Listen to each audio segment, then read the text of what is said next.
আজকে আমরা আপনাদের টক দই তৈরি করা দেখাবো। সেই জন্য প্রথমেই নিয়েছি এবং 1 প্যাকেট দুধ। এটা কেটে কড়াই ঢেলে নেবো, নিয়ে এটা জাল দেবো। কড়াইতে ঢেলে নিচ্ছে এই দুধটা, দিয়ে ভালো করে ঘন করে জাল করে নেবো।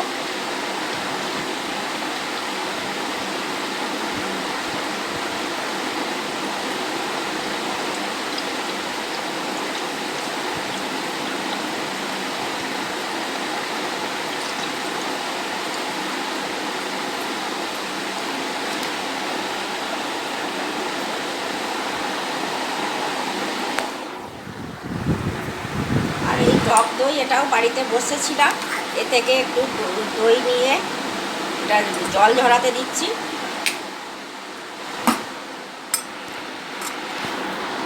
এই যে গ্যাসের ওভেনে দুধ বসিয়ে দিয়েছি, দুধটা ভালো করে জাল করে নেব। দুধটা জাল করে নিয়েছি দই করার জন্যে। আর দই রেখেছিলাম, এই জল ঝরাতে দিয়েছিলাম। এবার এই জল ঝরানো দইটা দিয়ে দেবো, দিয়ে ভালো করে গুলে দেবো, দুধের মধ্যে দিয়ে ভালো করে গুলে দেবো, দিয়ে ঢেকে রেখে দেবো ঘন্টা 2 মতো। খালি ভালো দই বসে যাবে। আবার দই বসানো হলে আপনাদেরকে দেখা। কত সুন্দর দই বসেছে দেখুন, দইটা কত সুন্দর বসেছে। দই তৈরি হয়ে গেল। যদি ভালো লাগে আপনাদের, লাইক কমেন্ট শেয়ার আর অতি অবশ্যই সাবস্ক্রাইব করবেন, করে আমার পাশে থাকবেন, আমাকে এগিয়ে নিয়ে যেতে সাহায্য করবেন।